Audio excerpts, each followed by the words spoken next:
Yeah. Oh, sorry. Just adding something about very shortly about the names, because I know, Lucy, 2 of your perfumes were renamed. Yes. I bought a set of your perfumes from Roulier White a year ago, maybe, and I was surprised to find this booklet in the set with completely different names for 2 perfumes. How did it happen? Yeah.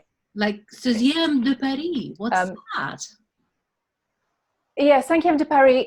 Well, you see, I made the rookie error of putting a 5 in the name of my perfume, which the lawyers at Chanel didn't take too kindly for, even though it was Cinquième de Paris. It wasn't Chanel number 5. It was not using. It was named after the Cinquième in Paris. So I had to rename it. It was Chanel had very deep pockets, and you just don't fight. Listen, they had a go at somebody else because they had on their crest, their familial crest, they had 2 linked C's, which they've had since the 18th century, and Chanel went after them as well. So I mean, this is what their lawyers do, and that's fine. They're protecting their IP. And then Surf Blanc was called something else, and again somebody didn't like what we'd called it, and I'm small, I don't have the money to fight anybody, so it was easier for me to reprint, repackage, and rename. Yeah, but when I found out the original name of the perfume, it made sense, because it really smells like booze again. Whiskey, and it's really leathery, isn't it? Yes. So it makes a lot of sense. Yeah, Surf Blanc, I called it Surf Blanc because on the Isle of Arran, the distillers, if they see a white stag, which is what Surf Blanc means, they know it's going to be a very good whiskey distilling year. Oh, there is a logical connection to it. Yeah. You need to know the backstory about it. Yeah. So white stag, that's why it comes from whiskey distillery up in the Isle of Arran. Yes, please make a lot of money, become really, really popular, because I will sell this as a document, a vintage. That was one of the ones that must have slipped through, because when I first started, I had everything up in a warehouse for pick and pack and sending things out all over the place, and the warehouse went into receivership, and all my stuff got kind of impounded, literally just when I'd started. Oh dear. Challenges. Yeah. No, you're. Oops. Do you guys know Sarah Colton? Yes. Can you hear me? Yeah. Yes. Okay, Lucy. Do you have is your name of your brand Lucy Akhurst? No, it's not. The name of my brand is La Maison Hedonique. I've got 2 actually. Oh, okay. I get it. I got it. Okay. Yeah. Yes. Okay. Well, nice to meet you. Lovely to meet you. Yes. Okay. I've been watching you. And Maison Hedonique is in Jovoy, I think, in Paris, and in Paris as well, right, Lucy? Yeah, in Paris and in Dubai and Doha. Okay, fabulous, fabulous. Okay, because I follow you. Lovely to meet you. Sarah wrote the book Bad Girls Perfume. Oh, I have it. And Sarah, you guys have to follow Sarah on Instagram. She makes the most delightful videos. Really, they are so wonderful. Oh, and Maya, I was just answering your. You made a comment a little while ago on the page. So thank you. I was just getting ready to write it, and I couldn't find the address on this thing, so I had to actually go to Lucy's website to find this. It wasn't really on your website. Wasn't on your. On mine? Oh, yeah, gosh. No, I should have put it in my link in bio. Yeah, look at that. Yeah, well, I just posted something yesterday. In fact, I spoke about leopard. I know. I saw that. That is so amazing. I enjoyed that. I'm going to repost that video, Sarah. That is really cool. It was for social distancing. I enjoyed that, Sarah. I saw that and I enjoyed it. It was so fun, such fun. Thank you so much. I've had so much fun doing this. I have another one. And also this, you guys know about the jazz hands, the hand sanitizers. So Sarah also included, she did a wonderful sort of perfume sanitation video in the age of coronavirus sort of thing. It's really funny. I enjoyed that. Yeah. Thank you. Thank you. Oh yes, I have not received my jazz hand. Oh no, I can't believe that. We sent it the day we sent it. We sent all orders the day. You know, it's just the postal service. The post is horrible. I received. You know what? Logistics are.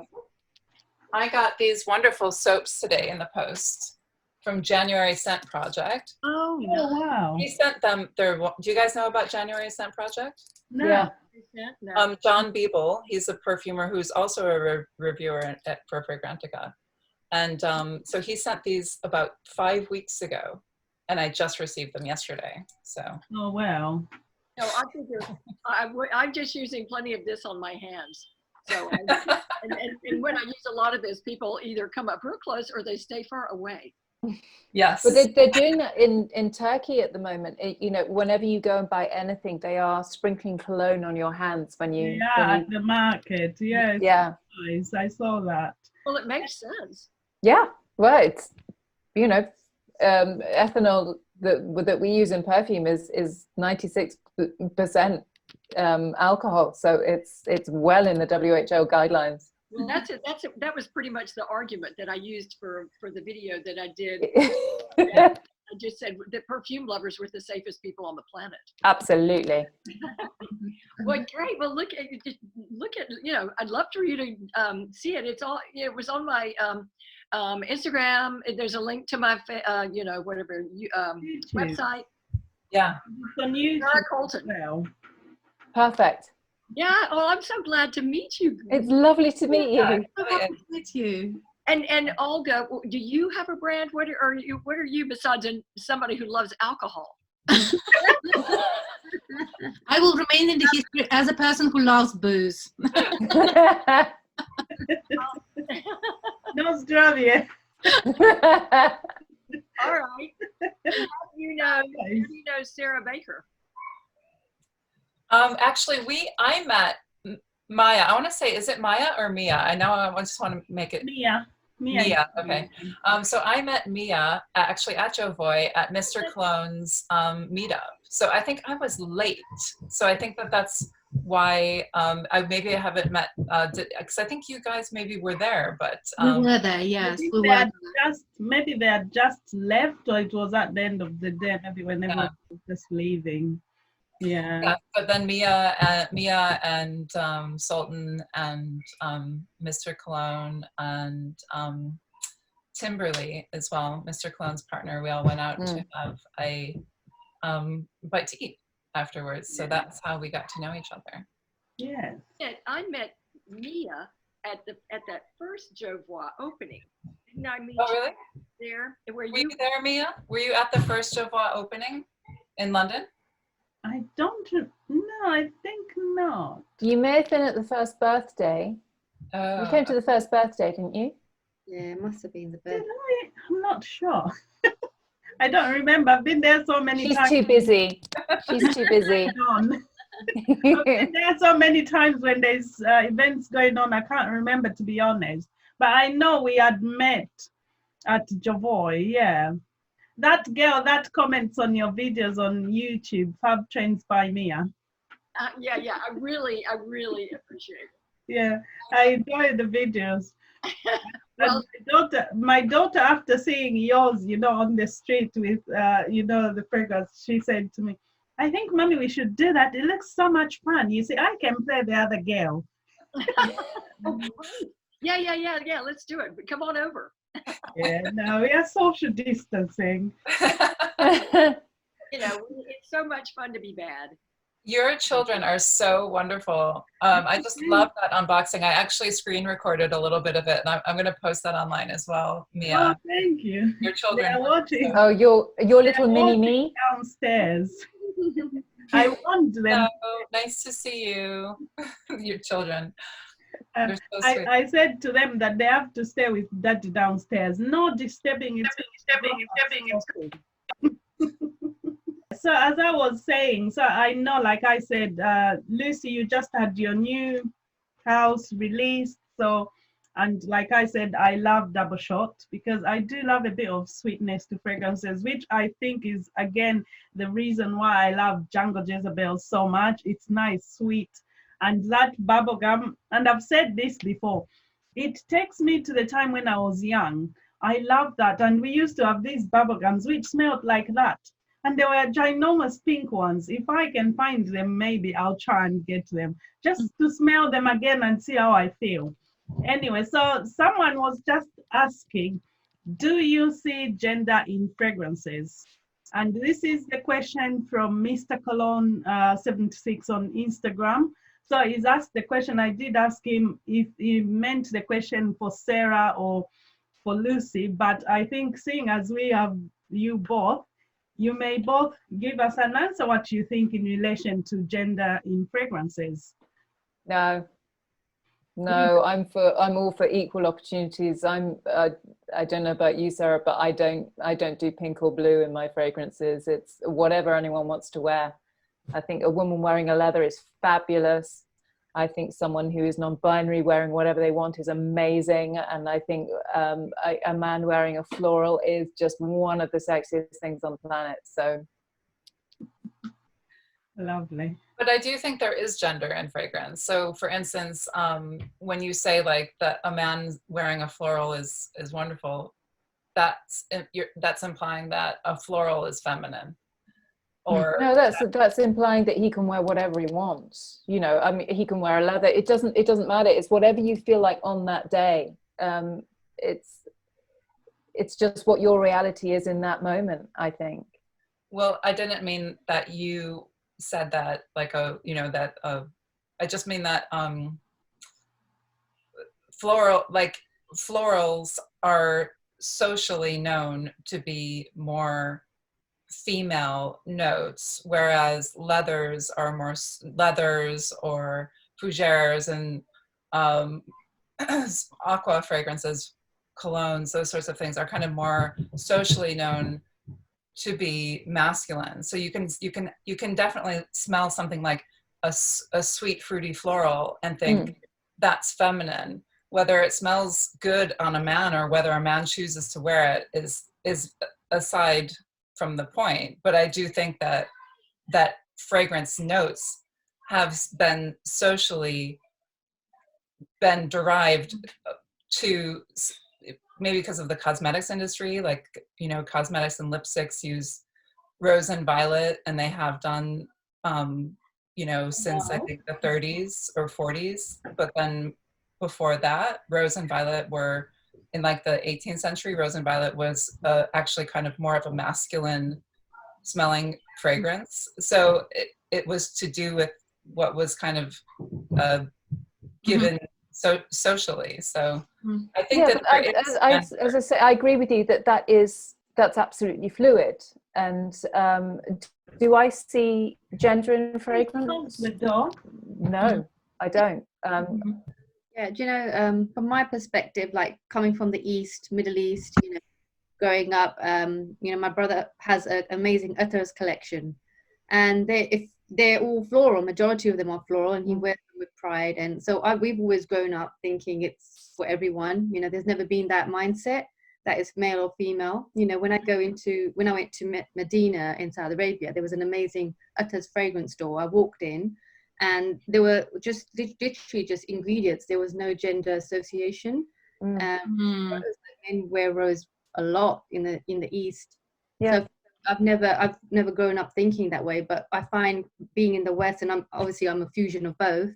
And the West seem to be more good at sort of putting it into departments. Or it's just a thing. Like in Paris, I know in the old days it was always male and female in the old days, isn't it? And now things are changing, like, you know, Jo Malone have come and it's all gender free, and a lot of brands the last 20 years have started to realize that. But from my perspective, I've never really looked at it like that. I just looked at it as a scent, like whether it's rose or amber, you know, or gardenia, whatever it was. So I think it's where you come from, it makes a difference, I think, as well as the location matters. So, Chypre, for example, was created as a perfume for female. It was a female perfume and was associated with Aphrodite, right? But it's funny that in the Soviet times, so it was definitely a men's perfume, but also because they started producing really, really cheap Chypres, and they were used everywhere in the barber shops. So men were used to disinfect their chins and heads if they shaved their head with Chypre. So it was associated really strongly with the men, because mostly men were using it. So it's just a funny way to see how the perception changes with time, from Chypre by Coty, which was a really, really glamorous female's fragrance, to quite cheap barbershop cologne for macho men, but let's say. But I think also, sorry? All about branding in the end, isn't it? Yes, branding sometimes can be so tricky. Exactly. Well, actually, and naming fragrances can be tricky in terms of gender as well, big time, because you know, if you have a kind of like slightly leaning towards I guess Western feminine notes, and then you give it a very feminine name, you kind of know that it's not very likely that men are going to, you know, buy it for themselves, be interested. Or male leaning men, I guess you could say. Yeah, so I think naming, and naming is also to do with branding and positioning. So I mean, for me, I really try to be aware of that when I'm naming my perfumes. How about packaging for you? What did you say? When it comes to packaging, do you have a gender in mind? You can just say. Hello. How are you? Thank you for coming to say hi. They're super sweet. Oh God, they're brilliant. They were messaging me asking, can we please come and say hello? That's really sweet. Bless. What about packaging? Yes. No, I was saying about the packaging, like when obviously once a perfume is made, it's named, etc., and then you come down to the packaging. Do you have a gender in mind when packaging things? Because I know this for you, Lucy, doesn't apply because all your bottles are the same. And the same goes for Sarah, other than your collection, which is the motifs or the special edition. And for anyone watching, this one, you can still get it in the other packaging as well. So if a man wanted this and they felt, oh no, I don't want to buy a bottle that's got hairs and eyelashes, you still have the option. But anyway, I was just wondering if at all, when making these fragrances, you are thinking, how is a man gonna feel owning this bottle, or is it going to the woman? Yeah, I think about that all the time.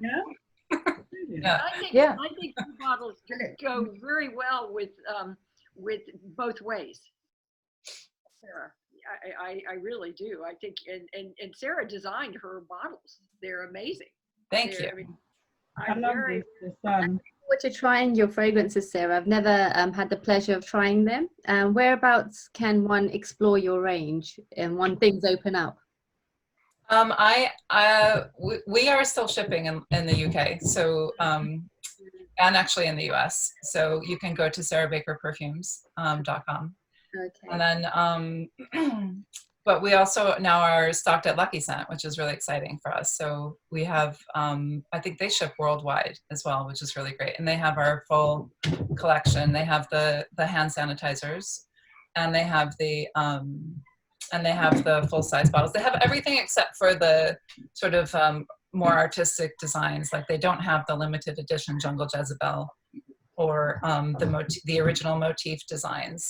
But we still do have those, all of those available, that because some people actually really still prefer the original motif design that Sarah Colton has there.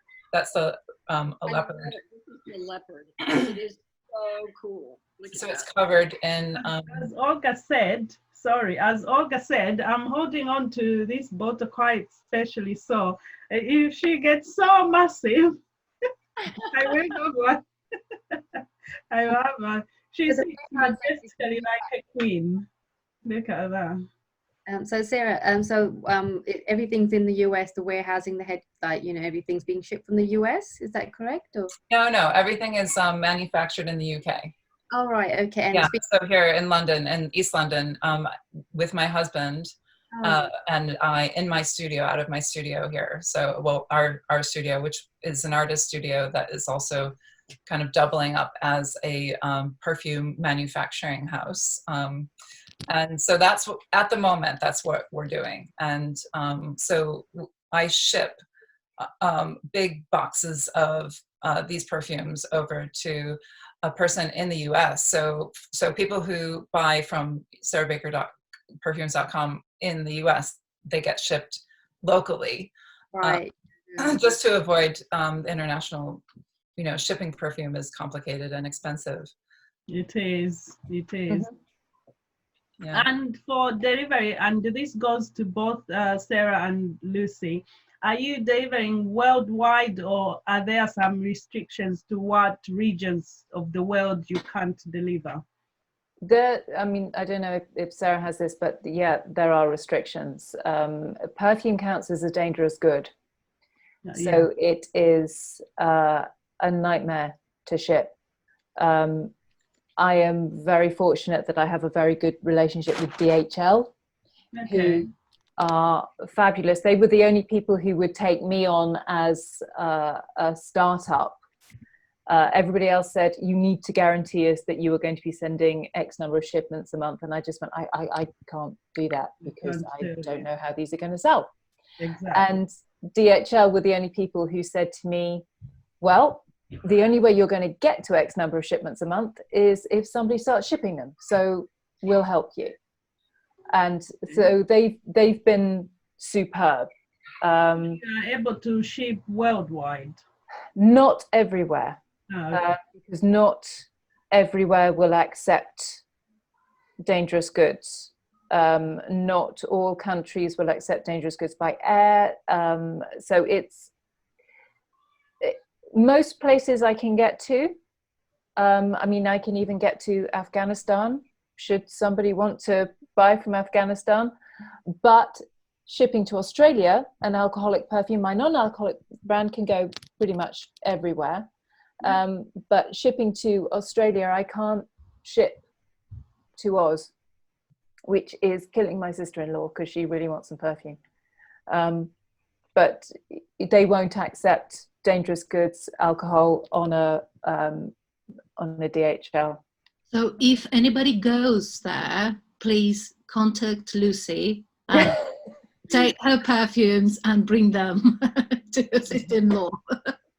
Absolutely. So moving on, someone has a question, and this is from Lovely.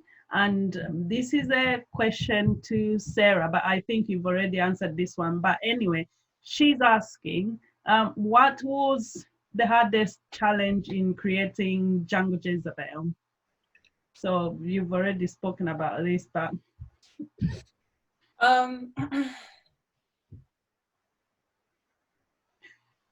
It wasn't challenging at all. It was so easy and fun. I guess afterwards it was a little bit challenging when there was so much kind of like,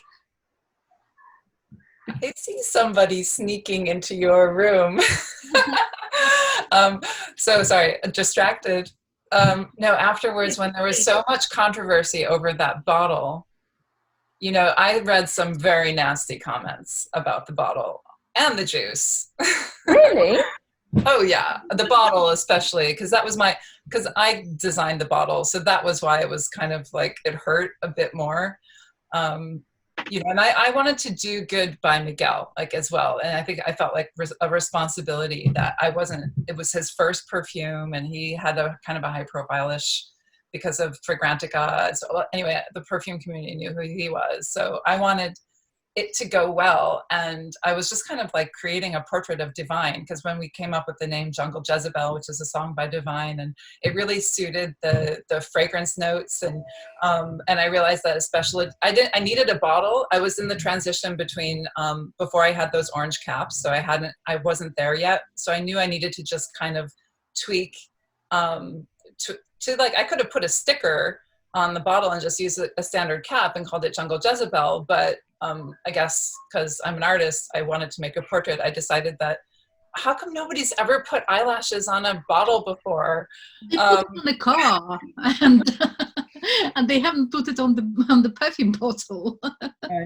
So and the wig, like, it took a while to figure out how to, like, get the wig to make sense and to work. And I worked with a seamstress who helped me, to kind of manufacture those. And so she helped me to kind of figure out how, because the wig comes off, and it, so I think it was, I guess the wig was the most challenging part. But I think what was hard was, like, being okay with this, like, super trashy, but Divine is so trashy, and it's so DIY, and, like, drag queens are, like, super slapdash, especially in the 80s. They would just, like, throw it together. And so that was, like, I was hoping it was, like, in the spirit of that, and that was going to be received well, which it was by many. But then there were so many super nasty comments. You know what I've come to realize, and this goes to both you, Sarah, and Lucy as creators, sometimes all it takes is the one person to come out with the negativity and everyone jumps on the bandwagon. And I felt like some people, I wasn't convinced they were being honest with themselves with the things that were said, because I saw some of the comments or some of the reviews, etc. And I thought that was so unfair.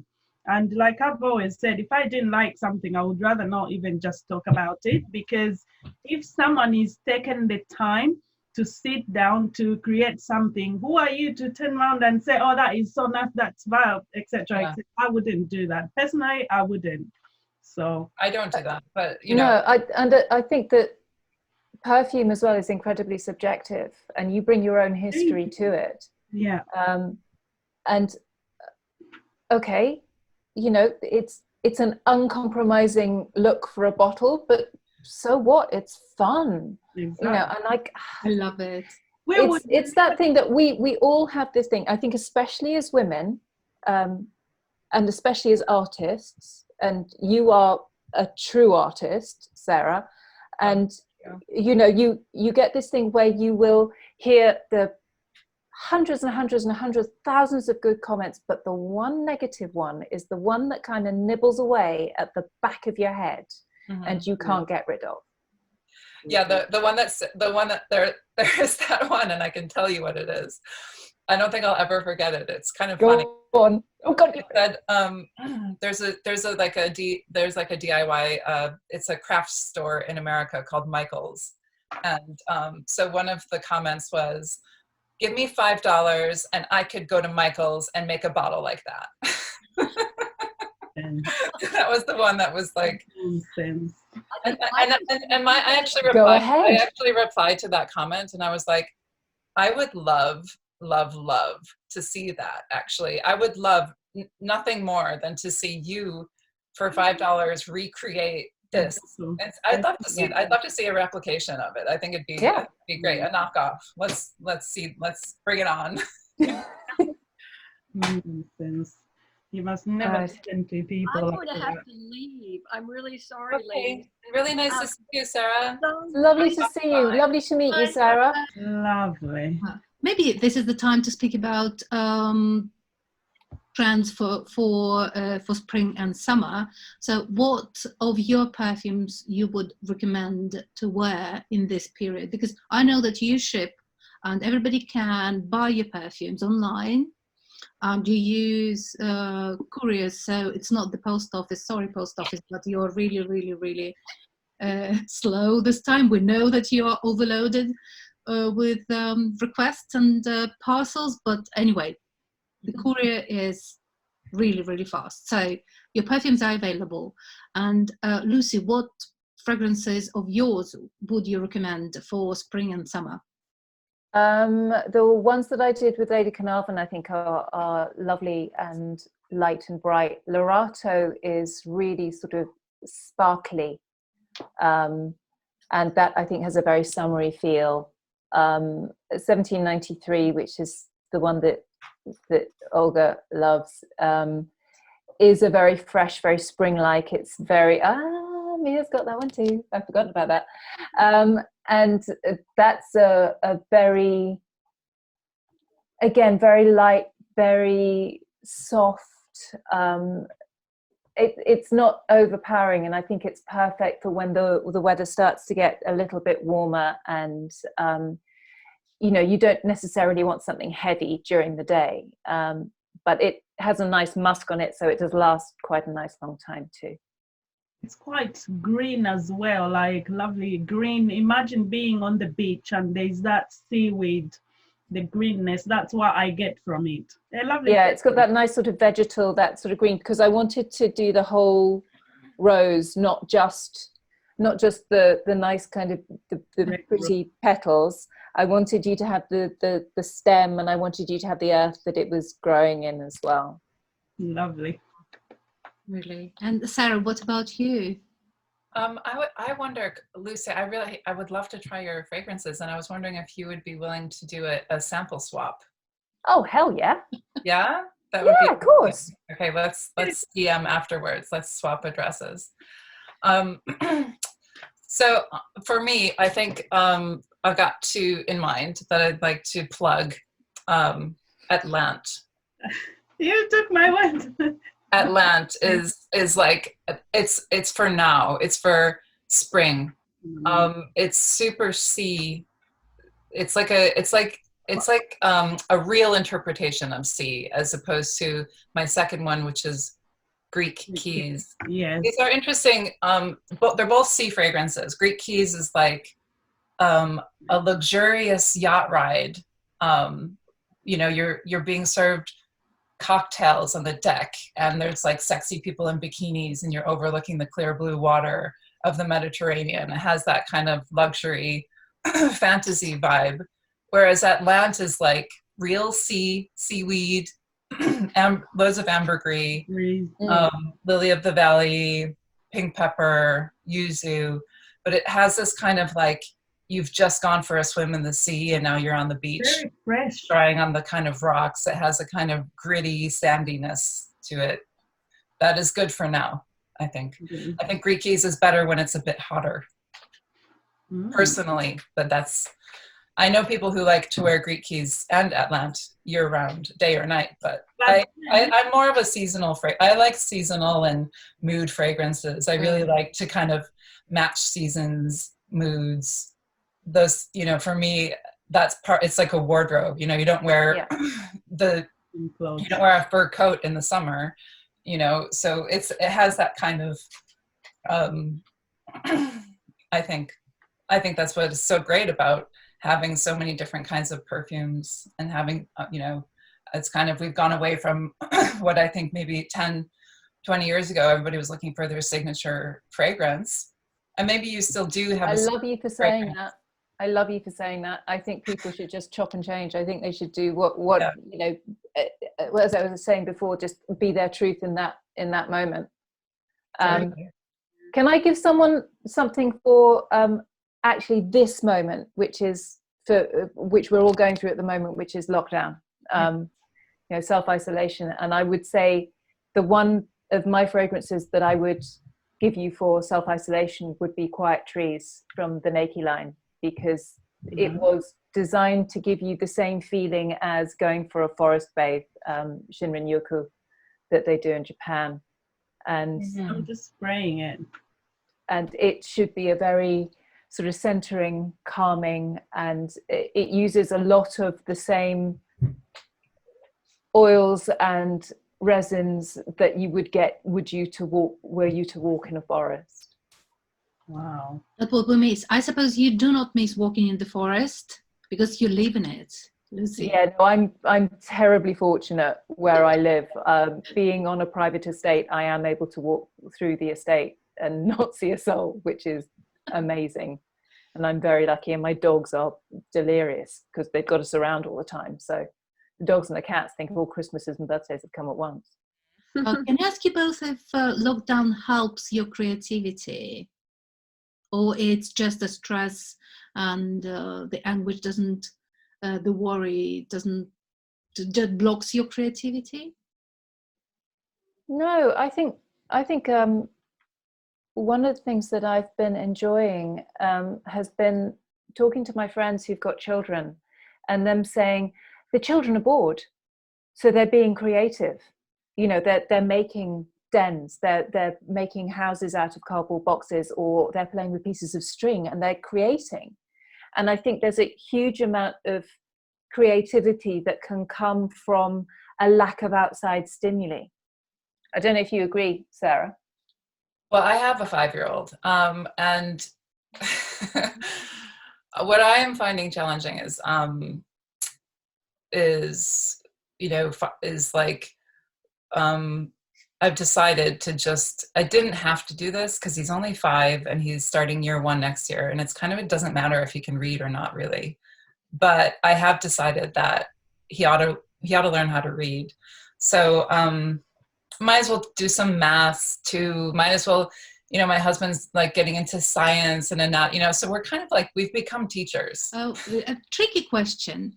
Do you wear perfumes of other brands, of other perfumers? Oh yeah, I do. Yeah, all absolutely. the time. Yeah. Do you have favorites?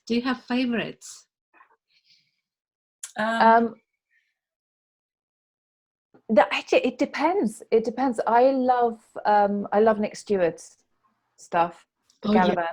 We are both, me and myself, we're both big fans of his collection. Yeah, I love his stuff. I love Santa Maria Novella. Oh, wow. I really love that. You love this freshness. Yeah, the Cuir de Coucy, I think is beautiful. That was one of my first discoveries when I went to Italy. I was filming, and I absolutely loved that. Fell in love, wore it to death. I wear Mela Harris. I wear Papillon fragrances. I wear Ruth Mastenbrook. There's a lot I wear. And there's a perfumer as well. I'm not sure if you've heard of her, but she's called SarahBaker. And Jungle Jezebel is a. You're going to be wearing those soon, because I'm going to send you some samples. So you're going to. I've already got Jungle Jezebel. Oh, you do? Yeah, I've already got that one. That's great. Wow, that's great. So I really love perfumes by perfumers who I know. But I know a lot of perfumers. I know a lot of really good ones. So I'm constantly going through sample packs. Sometimes I'm buying, I'm often up trying to support fellow perfumers by buying their bottles. Yeah.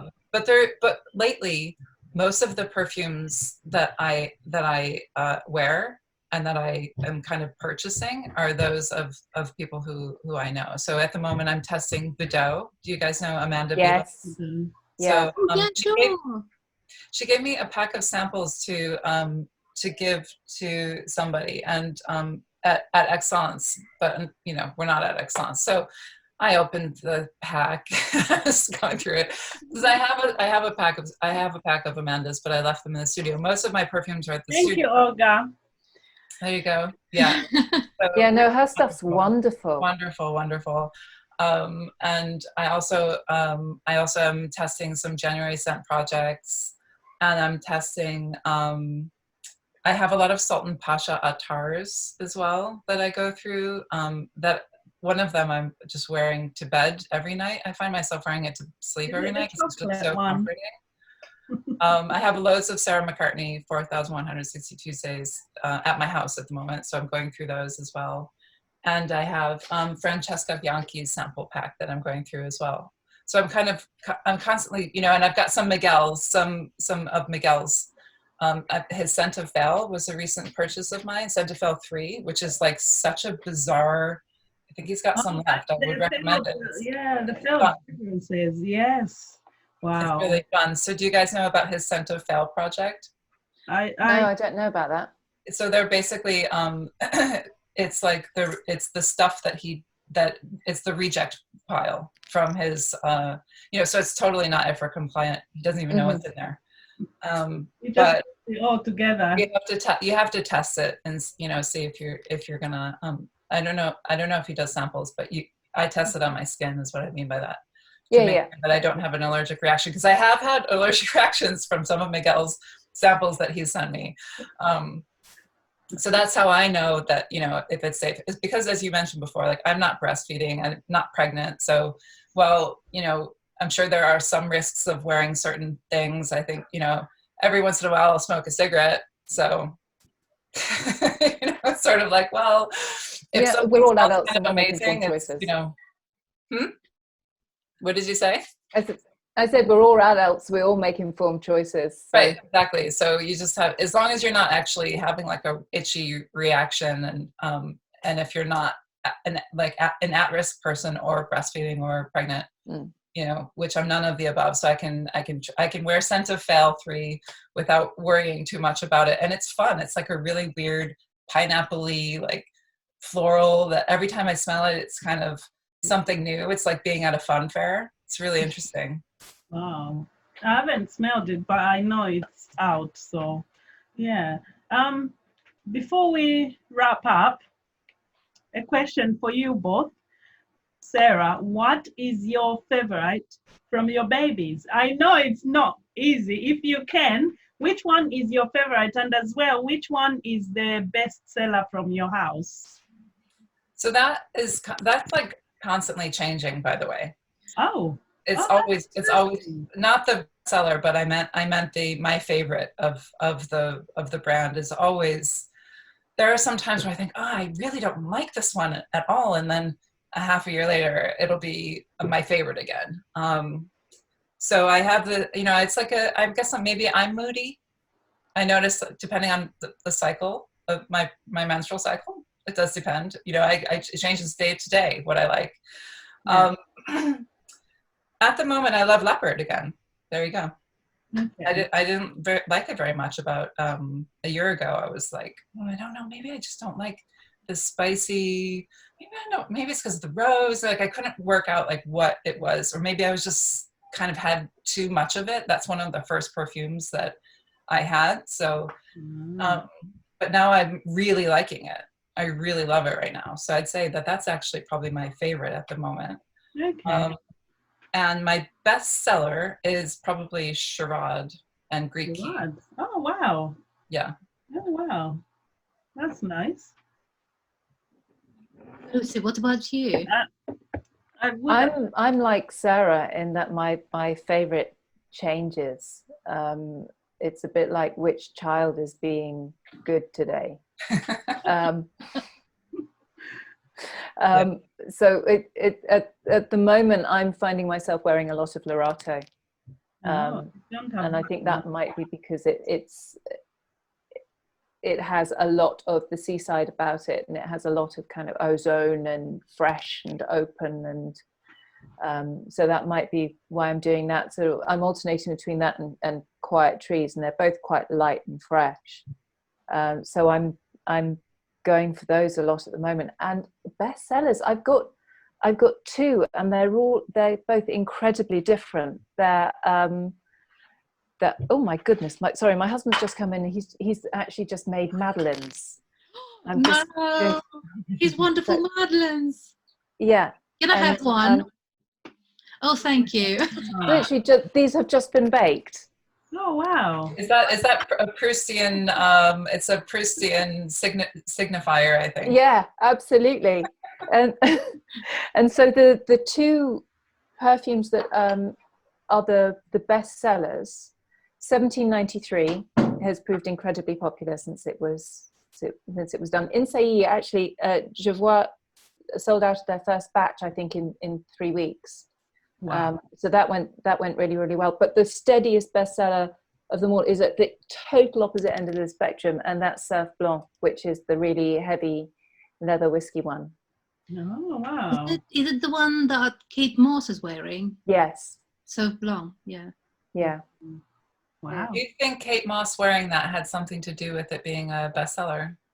It was a good seller before then anyway. And then, yeah, I think the fact that she wore it, I mean, I don't know about you, but I don't have a PR company. So that was a huge surprise when I was called up by Harper's and said, what do you think about that? So it's I think it has had something to do with it, absolutely. Just to add on that bit about the PR company, last night he said to me, I think these fragrances are underrated. They should be more popular. More people should be wearing them.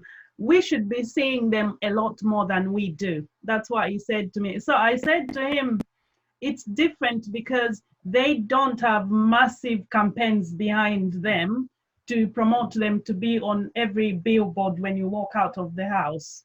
And No. you don't have videos, campaigns out on every advert you see on Google, on YouTube, on Instagram. So I said, that's what it is. So I think in a way, I feel like I'm doing my part to help for people to know about the brands. And we've said this with Olga and Lucy, we had this conversation before. People need to know more about the perfumes, your brands, because people want to know to try. They won't have the opportunity if they don't even know that it's out there. So hopefully even the tiniest bit of information will help someone. Like I saw Marcus on Instagram, he said, I only found out about the brand and he had 2 fragrances and he said, because you did a review and I saw your video, that's how I came about owning these fragrances, which I love. So if even the one person or 2. Listen, it all helps. We're businesswomen as well as artists, and so yes, it absolutely it all helps, and we're enormously grateful. And I love talking to you two anyway. I think you're we love brilliant. you. We love you both. I really hope that I'll be seeing these household names and you just walk down the street. What are you wearing? Jungle Jezebel? Oh yeah, I love Jungle Jezebel too. I hope so. Yeah, but you know what? I enjoy your fragrances both because they are so unique, and I know I'm gonna walk out of my house, go to work, come back. Nobody, and I mean nobody, is even gonna guess or even have a clue whatsoever of what it is I'm wearing, and I love that. But hopefully they're just going to say, oh God, you smell good. I actually smelled somebody wearing lace on the train like a half a year ago. Oh, wow. I walked up to her, I was like, are you wearing lace? And she was like, yeah, how did you know? I was like, I made it. Oh my gosh, what a moment. I couldn't even believe it. I couldn't even believe it. Wow. Amazing. That must have been a really special moment, actually. It was really amazing. It was really, I was a little bit shocking because I'm not in very many shops, you know, so it was a little, and I have no shops in the UK, actually. I have no stockists in the UK. I don't know what's going to happen with retail in the UK after this. It's going to be a very interesting time. Yeah. I think a lot more is going to go online. I think so. I think so. So in this case, I think it will do good to have more. And this is why me and Olga started this series, to just have people on, talk about their fragrances, just so that people know about them, because people can't go out to the shops. People, you know, so this is a good idea, a great idea, I think, that putting the brands out there. People can hear from the creators, because I don't know about you, Olga. I enjoy to wear a fragrance. This is Sarah's, this is Lucy, and I've met you. You've spoken to me about your fragrance. I love that connection. And I think I said this before, I'm now making more conscious choices in my purchases. Like even looking back now, like from my last 10 fragrances, it's people that I've spoken to, people that I kind of have a relationship with. And I'm kind of looking to go in that direction where I have a connection with the brand, then maybe I'm more willing to support them more, because it's not special enough for me now to just go to Boots and pick up a fragrance. Yeah. That makes sense, because I mean, at the end of the day, Boots or Chanel or whatever, they don't need my money. They've got enough. You know what I mean? So if I can help someone smaller start up, I would rather do that. Yeah, and we appreciate, like, we really appreciate it. Yeah, like every single sale is so appreciated. That's the thing. Yeah. Like, you know, you can buy something, you can buy a Chanel perfume and nobody even knows about it. Like, not that nobody who's earning money off that sale is like aware. Like, whereas with us, we get notified. We understand when there's sales being made, and if you're buying it from our retailers and they're reordering, that is fun. You know, that's even better, because I mean, I had a lovely thing the other day where I had about a week correspondence with somebody when they wanted to decide which fragrance they were going to have in the sort of the try me sets of 4 that I do. And you know, he wanted them for his girlfriend, but he kind of was a little bit worried about what she liked. And so we had a whole conversation going back and forth. Go and look in her bathroom cabinet. What perfumes does she wear at the moment? Do you know any perfumes that she really doesn't like? And so it's back and forth and back and forth and back and forth. And you've got a real connection with somebody then. And that's brilliant. And that's something that you know, as you say, the guys at Chanel. Yeah, exactly. You know, you walk in, they don't know, you know, it's so big. I would rather someone I have a relationship with. We can talk about the fragrance. I mean, sometimes you go to these counters, even the people at the counter themselves, they don't even believe in the products they're trying to sell. You know what I mean? So yeah. Anyway. So yes, we're so happy we spent this so 2 hours with you all, and thank you for sharing so much information, and to have to be so fun to be with, and yeah, I think I speak for everybody. We just loved this 2 hours, and gone quickly, hasn't it? Exactly. Yeah. What notice 2 hours? Yes. It was so wonderful to meet you and to chat, and we, you know, thank you, I guess. If we'd done this at a meetup or something, would have been nice to meet you in person as well. But this, in a way, we got a chance to actually even say more, which was kind of nice. Yeah. Lovely. I've enjoyed the session. It was so lovely of you all to come on. Thank you for sharing so much. And hopefully when all this is over, everyone has got some time, we can get together, and I look forward, maybe I'll come to your lab sometime. Lucy, we'll make it happen someday, I'm sure. So we'll do it. We'll do it, Mia. Definitely. Yeah, I'm in East London, so anybody ever wants to visit me in East London, I'd be more than happy to meet up at my studio. Absolutely. We will make arrangements. Yeah. So I think we should call it a day. So, and thank you so much, everyone. Have a great rest of the Sunday evening. Take care. Thank you for giving up your Sunday afternoon to talk to us. Really appreciate it. Pleasure. We got more than we gave. Much more. Thank you. Bye. Bye.